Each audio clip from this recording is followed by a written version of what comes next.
Welcome to another episode of the Miami Comedy Podcast. I'm Manny Garavito, and today we're going to be talking about how to make more money in Miami.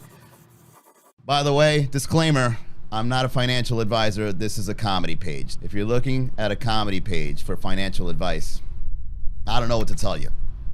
Hey, have you tried Forex? You know what the worst thing is about Forex people? They're very attractive. It's always like some fine girl or some guy in a nice suit standing in front of a nice car, and then when you see the requests tab and you open it and you're just like, yo, did this girl just slide in my DMs? And then you're, hey, I love your page.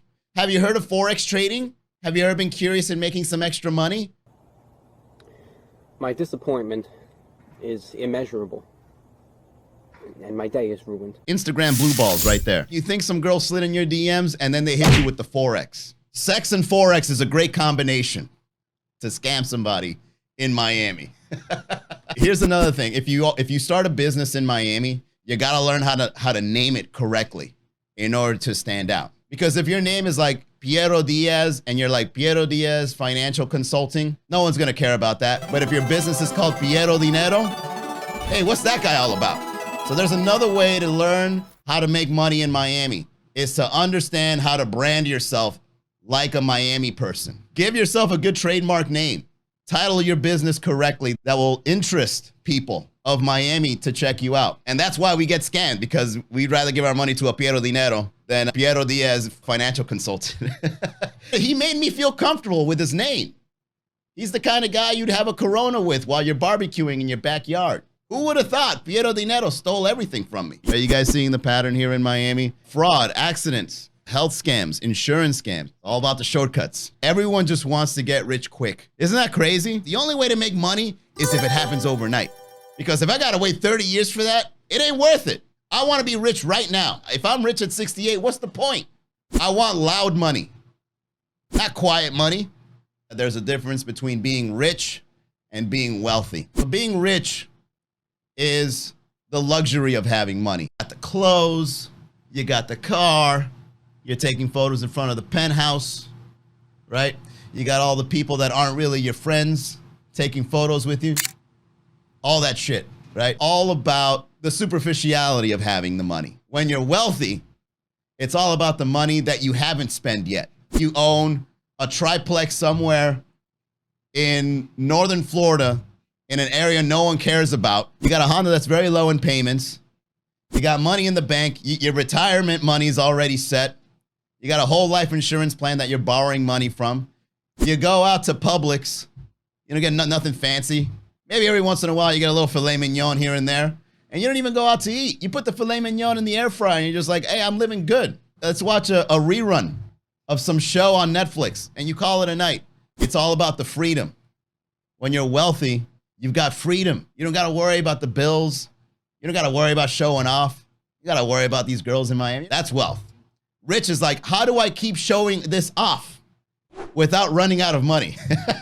Food trucks. I think food trucks is a very convenient thing and it's very cost effective because all you got to do is buy a vehicle big enough to put a kitchen in it. Understand the business model, which is cooking amazing food in the back of a truck for a high-end price.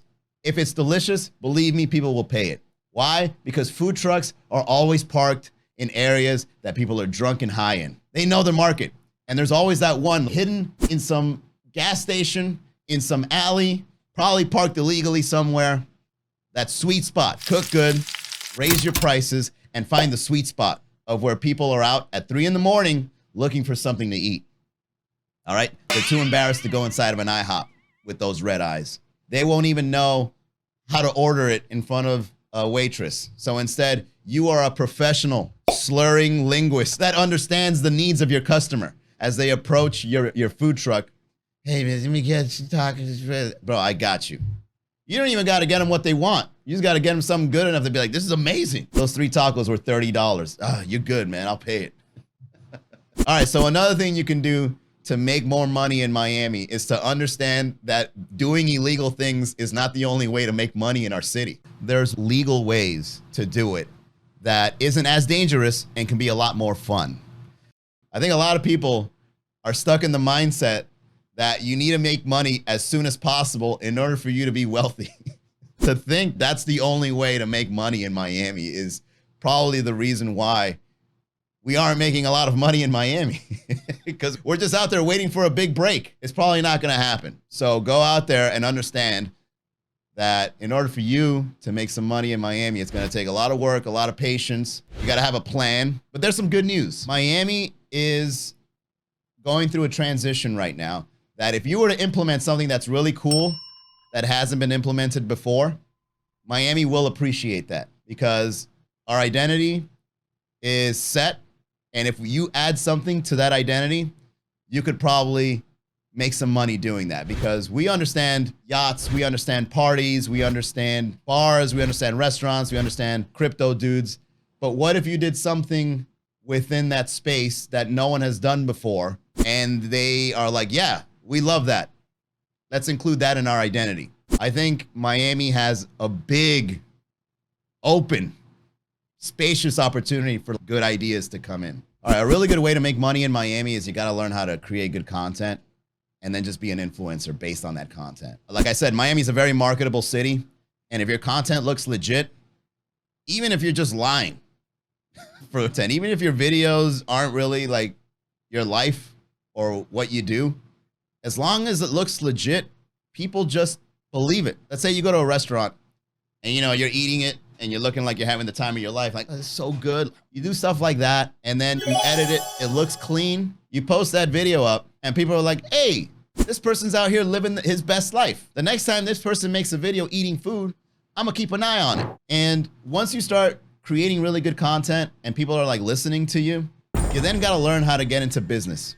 Because if you create really good content, but you're not selling anything or you don't know business, go out there once you get a following and then be like, hey, if you guys like this, you might like to buy this. And then that way you get in business. So I think in Miami, everyone wants to be someone. Everyone wants status.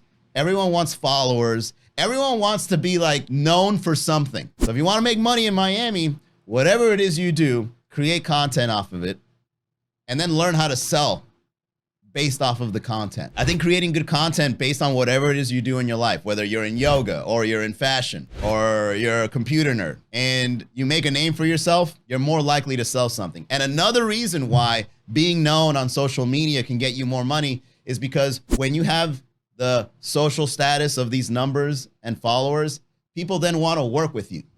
So then they give you opportunities. Be known for something. Get a brand going, get an identity going, and keep creating content on top of that. That is it for the Miami Comedy Podcast. Remember, this is all a comedy page. No financial advice. Go see a professional, but make that bread here in the city, all right? Follow, subscribe, support the podcast any way you can. Come out to a comedy show, and I'll see you on the next episode.